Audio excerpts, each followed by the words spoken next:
What is up, everybody? We need to make a ton of progress on the K-swapped E30 to get it running in this video. For those of you who are new, this is my 1991 BMW 318IS that we have thrown a K-series into, and we are getting it turboed. It has a Precision 5862 along with K-Power Industries rear-wheel drive manifold, some IDX 1050cc injectors, and the TF Work swap kit, along with just a whole bunch of other pieces. And the main thing that is holding us back currently is the exhaust, and we need to finish that up today.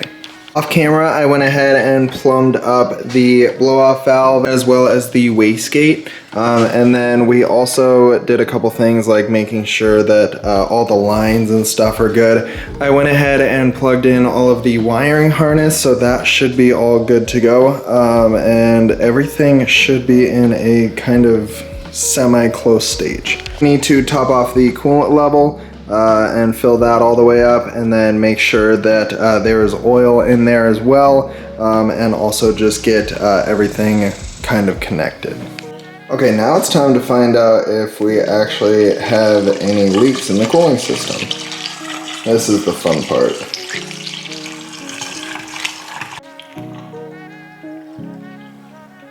So far so good, I don't hear anything.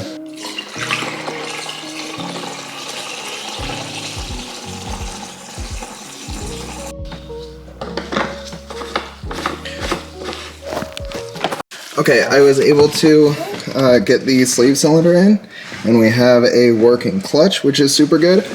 But the thing that we don't have is a connected shifter, which is right here. So we need to put that in so that we can actually shift the gears. And if I did everything correctly, which I hope I did, then this thing should shift into gear, and we should have a clutch that engages. But we won't know until we actually put this in. Alright, let's check if that did the trick. Oh, well, feels connected. First, second, third, fourth, fifth, and reverse. Nice. That should be sick.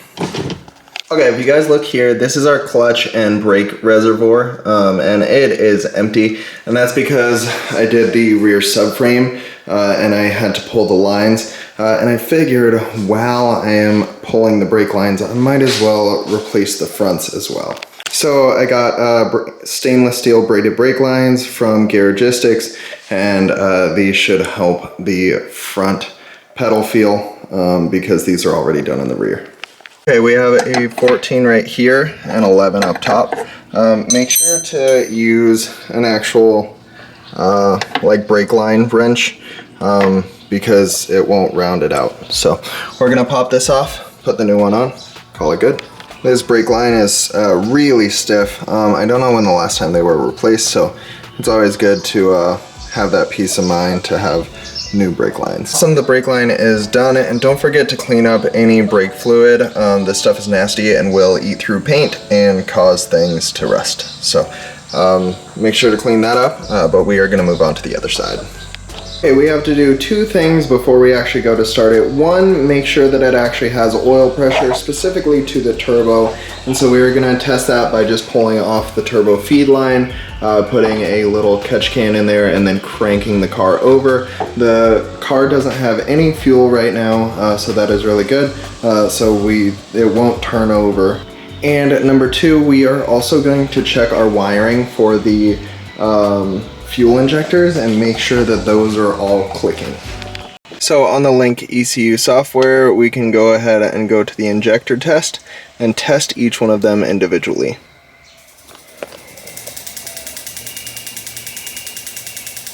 That's injector 1, injector 2, injector 3,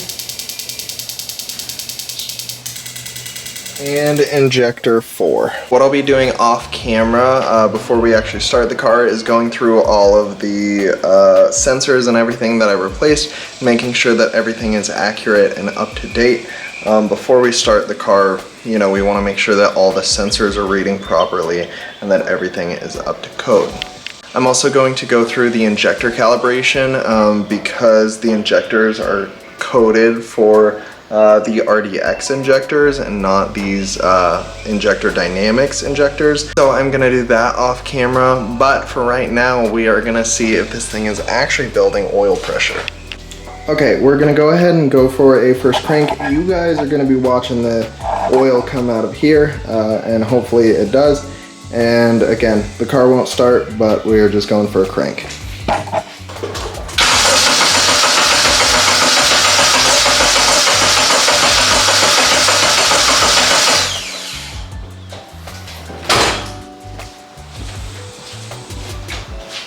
There we go. We got oil pressure, baby. Okay, honestly, so far so good. We have oil to the turbo. The injectors are clicking. I also double checked the coil packs. Those are clicking.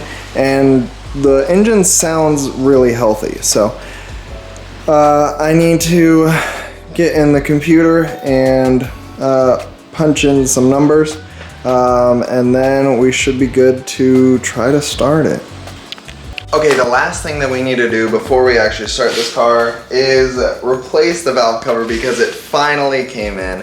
I've been kind of searching for a valve cover and one popped up on sale from K-Tuned because it had a nick in it. So I saved $100 and you know, you can't go wrong with any sort of savings. This valve cover looks good from afar, but up close it's gotten a lot of scratches, and so I decided to just do a big upgrade and go with the K-Tuned one. The other big issue is that this breather on the back of the original K24 valve cover faces the firewall because the engine is normally sitting like this. So what they do is they lob this off and they actually create threads, which is nice. So if you need to convert it to back to this, it has that. But they also have two bungs on the side for a oil catch can. And when you're doing a turbo build on a NA engine, you need a catch can to make things actually work properly and to, you know, keep the engine alive as long as possible. But you can see that it's already cracking and it looks really, really bad. Again, from afar, looks okay, but once you start getting up close, it's definitely tinted from just like smoke and oil. And so we are going to pop this one off and put on the K-Tuned one. All right, this thing's ready to come off.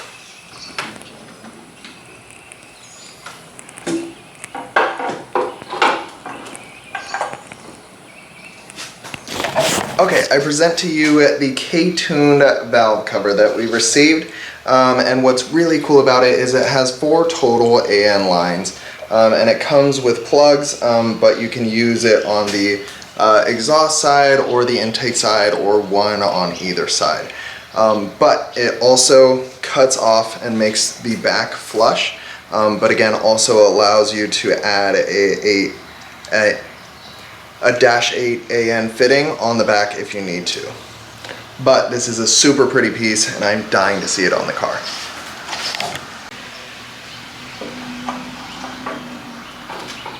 Steady. Boom. Okay, that looks so much better. This thing is super clean. I went ahead and got new bolts to kind of shine up in there. But we are missing one last piece, and that is the coil pack cover to bring it all together.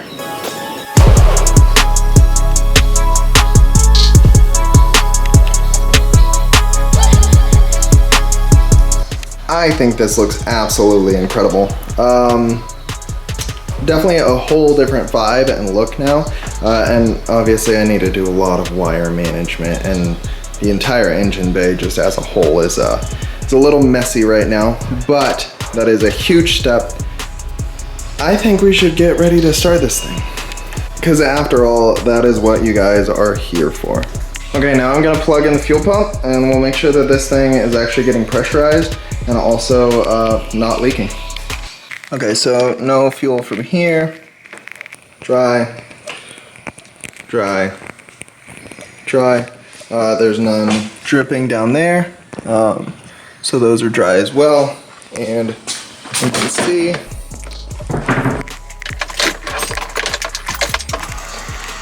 that is the fuel pump priming. Okay, so it has fuel in the system. And I think everything is ready to go. Don't forget to leave a like on today's video, as it does help me out a ton. And before we get the thing started, I just want to say thank you guys all so much for all of the support. Don't forget to subscribe if you guys are brand new.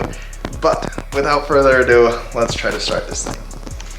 Okay, if anything goes wrong, we are shutting that bad girl up immediately.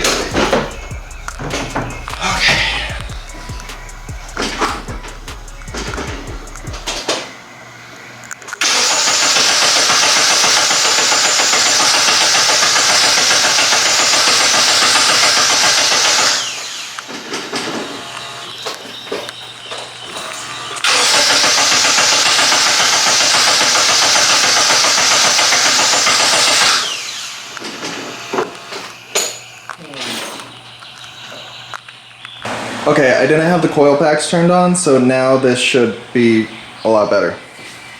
We'll see.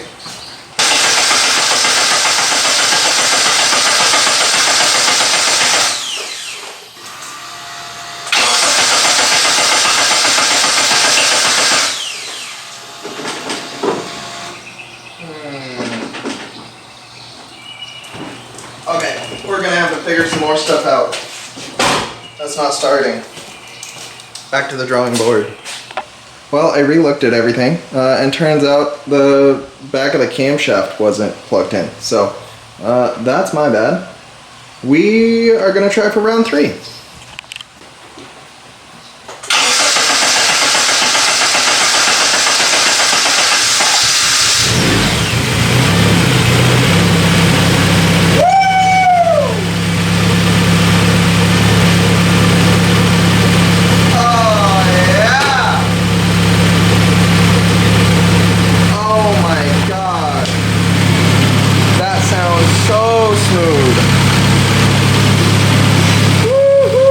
Holy crap, that feels good.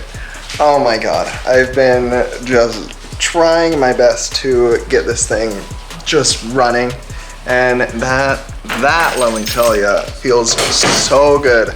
It sounds incredibly smooth, much better than the last time. I realized that the RDX injectors weren't coated well into the Link ECU, and I think that that's what my original issue was. So if you guys are doing this, go ahead and just get the IDX 1050cc injectors, because they are well worth it. And I mean, let's start this thing up again. You ready? Okay, so there's a lot that we need to do to get it to drive, but oh my god, just instant. So smooth. Oh, slow dial. Big turbo. It feels so good. It feels so good.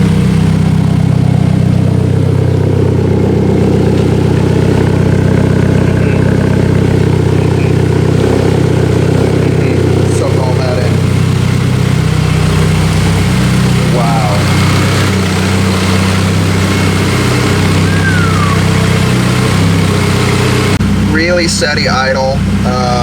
It's not vibrating the car too much, which is really good. And it feels just so good. I am so happy right now.